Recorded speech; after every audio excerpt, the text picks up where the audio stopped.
What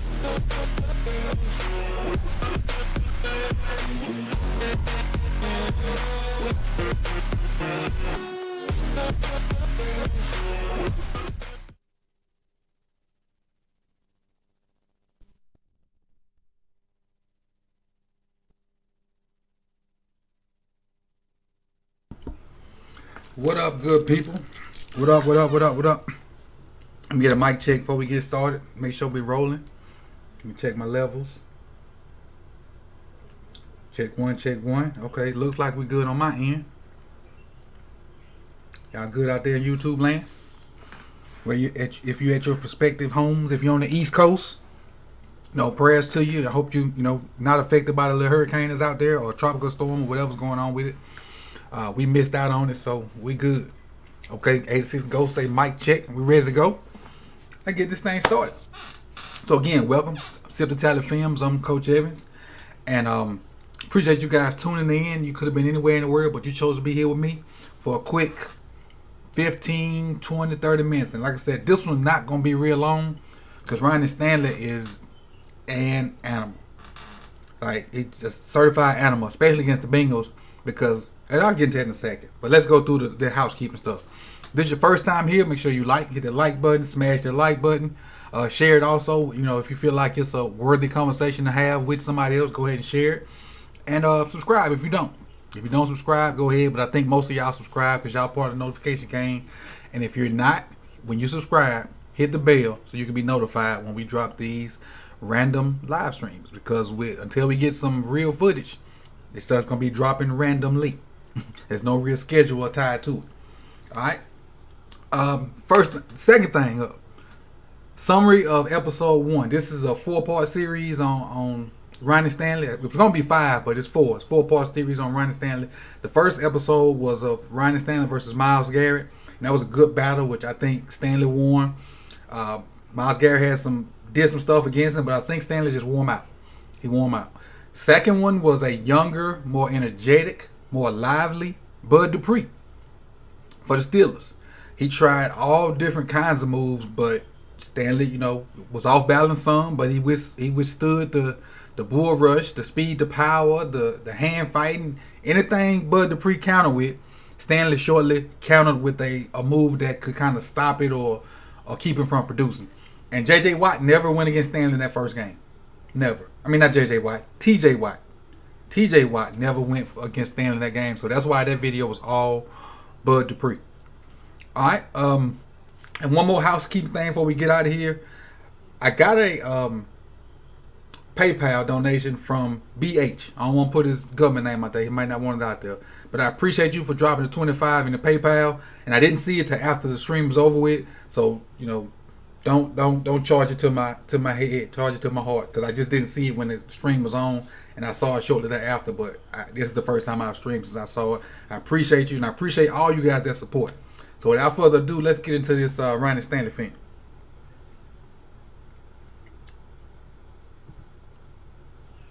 There we go. Run it like this. There we go. Alright, that being said, where are we? Alright, so the main players for the Bengals are Carlos Dunlap and Geno Atkins. They never really went against Stanley because they using interior guys, and one of them didn't even play this game. At least I didn't see him in the game. And so normally what we do is we talk about pass protection because that's what left tackles get paid for, the pass protect. Well, number 58 was the main guy that was rushing on Stanley, and Stanley basically abused him. So we're going to get a mixture of run game and show in Stanley's athletic ability. And again, this won't be long. You only got 5 plays. I think it's 5. You got 5 plays. I'm just going to talk you through these 5 because what he did this game, and you can go back and watch it yourself. I saw one play where he probably could have gotten a negative. One. Even though I didn't watch it hard, but I saw one play where he could have got a negative. But let's go through these 5 plays I picked out, and let's talk about it a little bit. All right, so first we're going to watch it first, then we're going to go through it. If you don't know, this is Ronnie Stanley right here, right there. I think this is Ricard beside him playing tight end. And for For those you can't see, because my mouse is small today, this is Ronnie Stanley right there.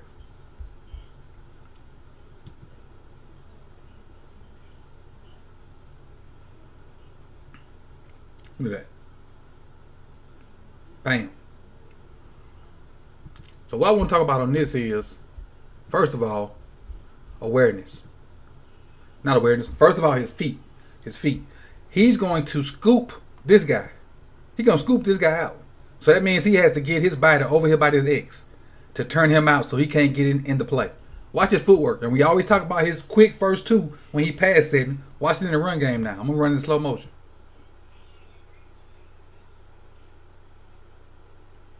Come on, snap the ball, ball. One step, both of them on one step. He gets a little help from the left guard, which I think this is Bozeman. Now look. Second step, they even. And now you just got to turn it. Look at this body in position to turn it. Now, 95 has no chance of getting this play. So outside zone away from him. He has no chance of getting that play. And he was a gap inside of Ronnie. Great footwork. And the help from Bozeman wasn't much. Bozeman didn't do much. Bozeman really just stuck that hand out there. Watch Bozeman stick his hand out. That's it. Turn him a little bit. Because Bozeman is trying to get to 52. Got him. Turned him and sealed him. Now, the awareness comes in right here to not get a block in the back. Because, you know, they outlawed the kill shots, which in my day, whoever this block is, I think it's on 95 or whoever, he would have cleaned this clock and he probably been out the game. It's 95 still. In the old day, that's a decleater, the words that, you know, my coach used to call. That's a decleater. Old crackback. But in new NFL, that's what you got to do. And it's just as effective. It's just take some of the physicality out of the game and prevent some injuries. So I understand. I understand completely. But just watch it in real time. The awareness is just to shield him, basically. To shield him. Let's move on to play 2. Locate Stanley first. Stanley's here against 58. And this is the guy that really didn't stand a chance. He got maybe one play where he pushed Lamar back. I mean, pushed Stanley back into Lamar. And I think Lamar may have fumbled, but not because of 58, because of somebody else. But that play not on here.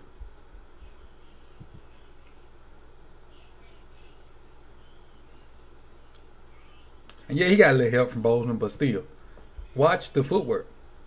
We talked about in those first 2 films, that quick 2 before anybody even moves. So this guy's standing up. Whoever 58 is, I don't know who it is.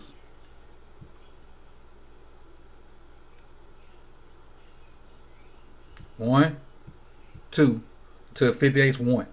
Now he right where he need to be. He didn't cut the angle off, and now he's almost square to where he is in perfect position right now. If 58 go outside, he getting his drop step so he can put that hand up there. If 58 decide to go inside, he can just step down with that post foot and pound it. Got them hands in same. If you go back and look at either one of them films from last week, look at the hand placement. Consistency. Look at the hand placement. Consistency. The only thing left now is to move them feet. And if he started to overpower you, sit that butt down. He never got to the point where he had to sit the butt down because Bozeman came and helped. Good pass pro. And the only reason Bozeman came because Bozeman didn't have anybody to block. So it ain't like he was getting beat and he needed to come. I'm assuming 98 went inside.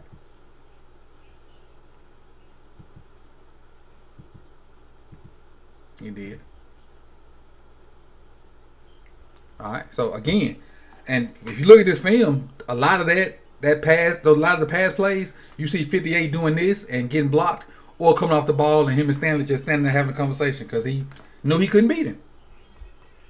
He knew he couldn't beat him. Simple. Simple. Let's go to the next play. So we ain't going to be here long. We're already on play 3. And I'll answer the questions at the end in the chat box. I'll answer the questions at the end. Trent, I'll answer your question in the end. Let me see. Let's see what I missed. Locate Stanley. He is here, but I think Boyle beside him.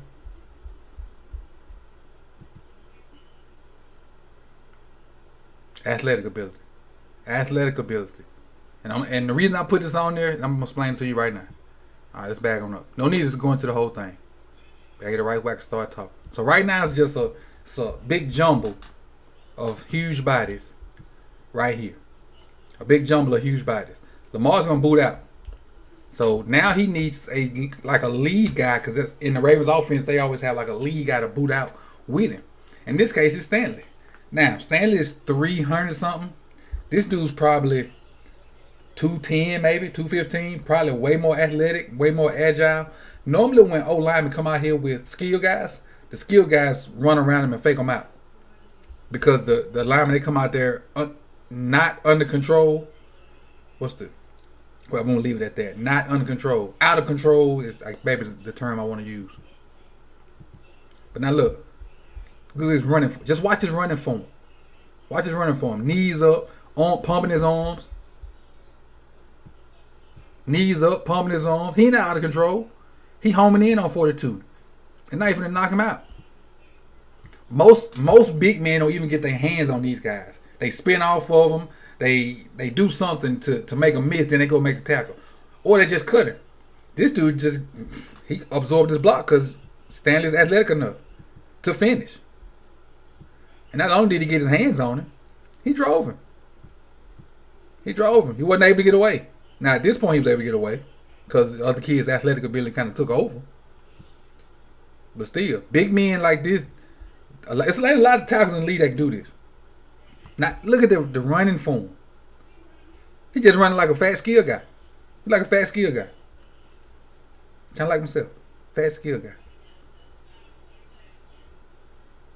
I love it.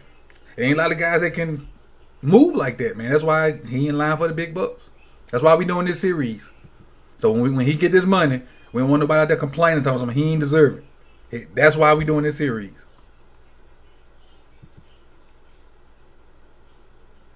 Highlight this may be Stanley. Is this the last play?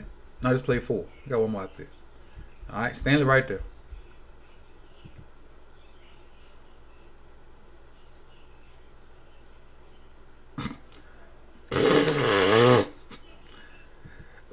You pay a guy to do this? You pay a guy to do this? Really? Watch him. Watch what he does. Frustrated. Completely frustrated. I'm gonna come off. I'm gonna just stand here. Okay, yeah, I got C gap, but the ball's definitely going inside. Lamar ain't got it because Lamar's going that way. Ain't nothing out here to threaten my C gap, so I'm gonna just stand here and chill. I ain't gonna try to fight back over, get inside. I'm gonna just, stand here and have a conversation. Ball's gone. Half effort to kind of frustrated. He been running to this brick wall right here all game. He tired of it. I can't beat him. Forget it. I'm going to do my responsibility and nothing else. I'm going to take this play off. I'm going to do my responsibility, which is I probably got C gap. Nobody in C gap. I ain't going to try to fold in and make the tackle. Again, Lamar's booting the other way. Lamar's booting on the screen's left. Frustration. All right, now this is the last play. And then we're going to see some more athleticism. Just big men don't move like this.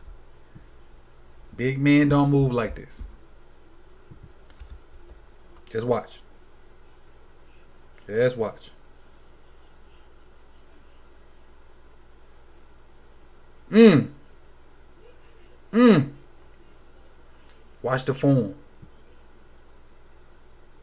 Watch the form. Big men don't move like that.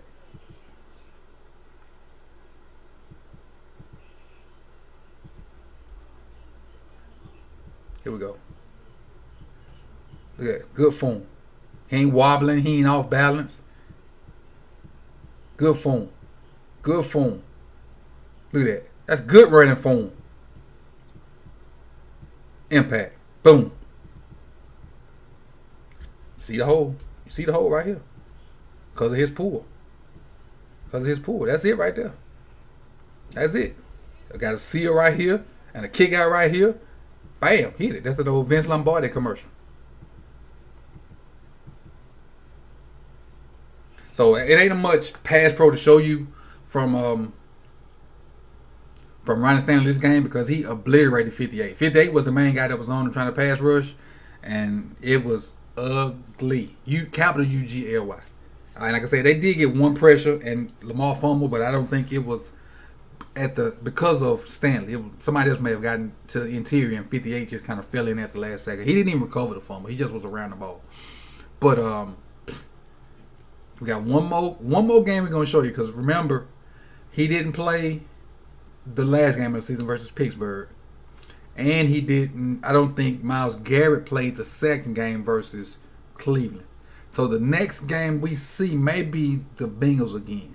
And if Myles Garrett did play that Cleveland game, I'll do the Cleveland game, because obviously Dunlap or Geno Atkins are not going to be lined up versus Ronnie Stanley. But I will check into it. So, and if Garrett plays and Geno Atkins or whatever, Myles Garrett is lined up on him the second game, I'll just merge the two and we'll have a longer film session. But the next time we come, it'll be the fourth in this 4-part series. And I know I said 5 from the jump, but because of he didn't play and some other guys may not have played, we're going to make it 4. All right, we're going to make it 4. And I will say this before I get out. I'm waiting to see how they're going to get us some kind of training camp footage before I start talking about training camp stuff. And I saw Breland got cut today. I saw guys opting out. I saw we cut a bunch of guys. So I just once I get enough of that info, I don't just want to be a news reporter, because you guys get ESPN, you get all that stuff to your phone too. So there's no need of me coming in and wasting your time, giving you that. And plus, we got other guys do that anyway. IvanEvans do that. He do a good job of that. So I'm used to me doing the same exact thing he doing. But all the news IvanEvans gives you. So but once we get some footage and some stuff I can break down, and occasionally I throw some news out there. But I appreciate you guys for tuning in. And I'm gonna get in this chat box and answer these questions, and we're gonna go from there. And what you can do is, if you have questions for me, send them to the email, which is siptotally@gmail.com, and I'll answer the questions. I'll answer. But I'll answer what's in the chat box now. But don't forget about that email. It's siptotally@gmail.com, and I'll get to those questions.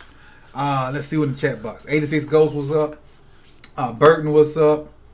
C Iron Addict, what's up? Devin Dukes, Arrow, what's up? Antoinette, what's up? Devin again, Thomas, Trent, Brandon, Random, Thomas Morgan. Hey, I appreciate you guys for coming through. Make sure my chat's still working. Feel like it's kind of shut down right there.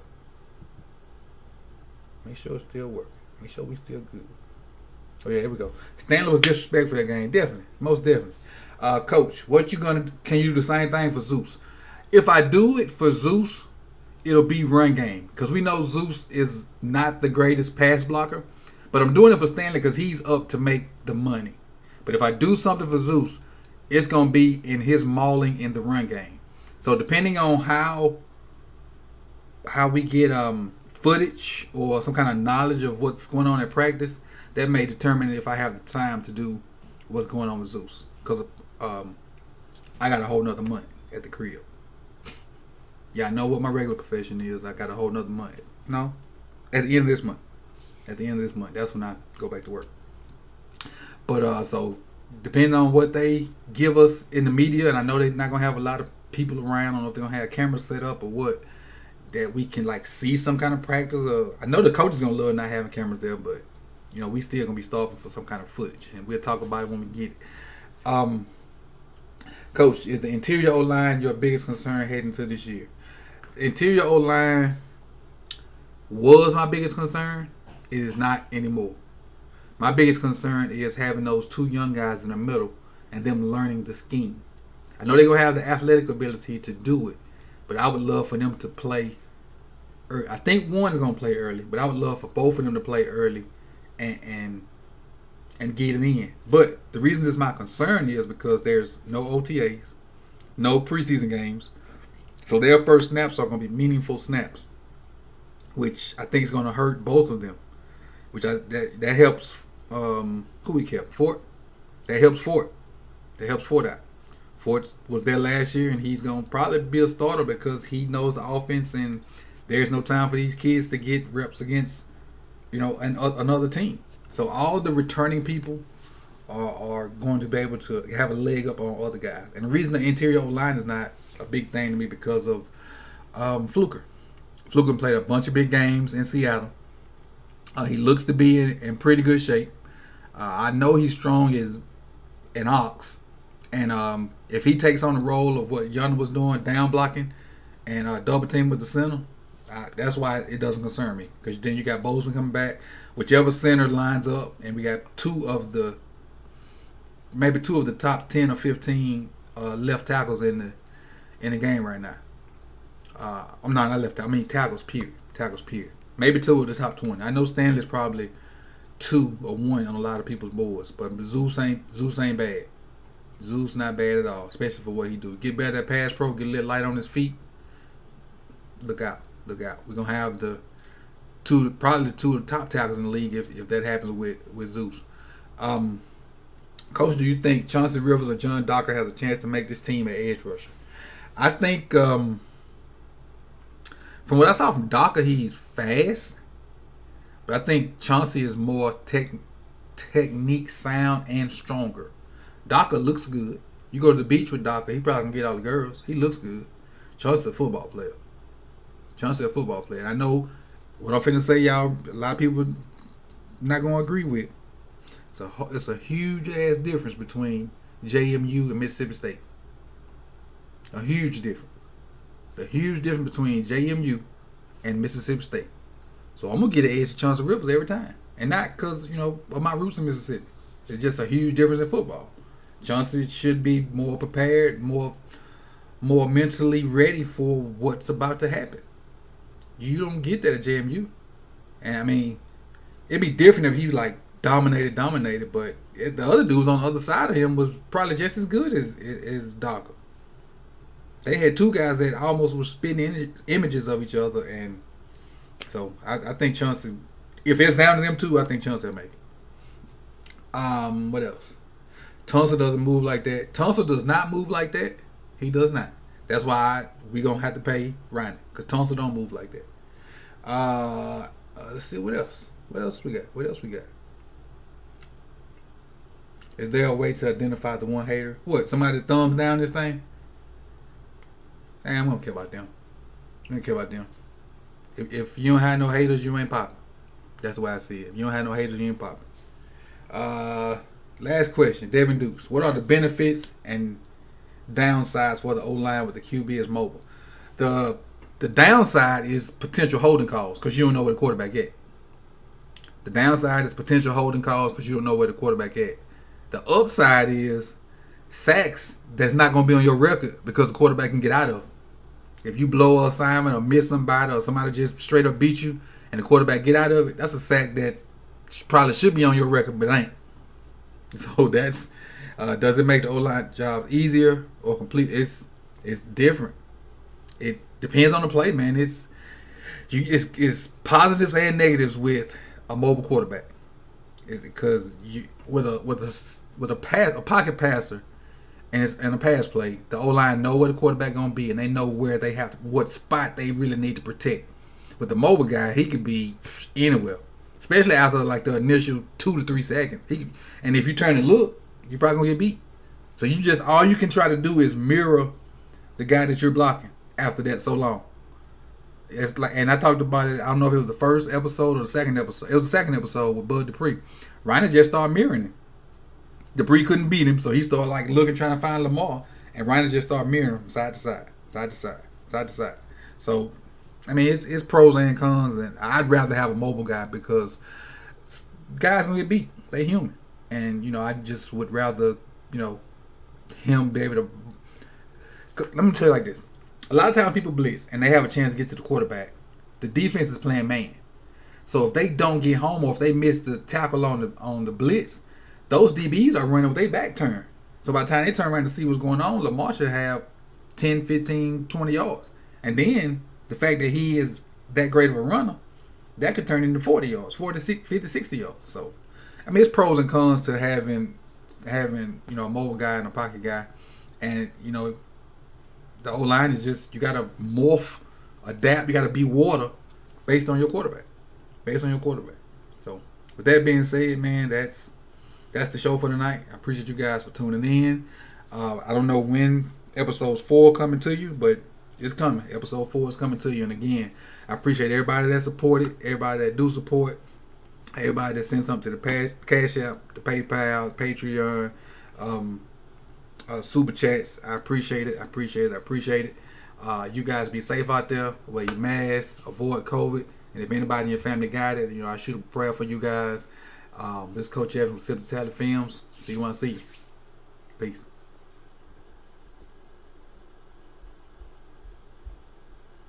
I'm looking for my mouse.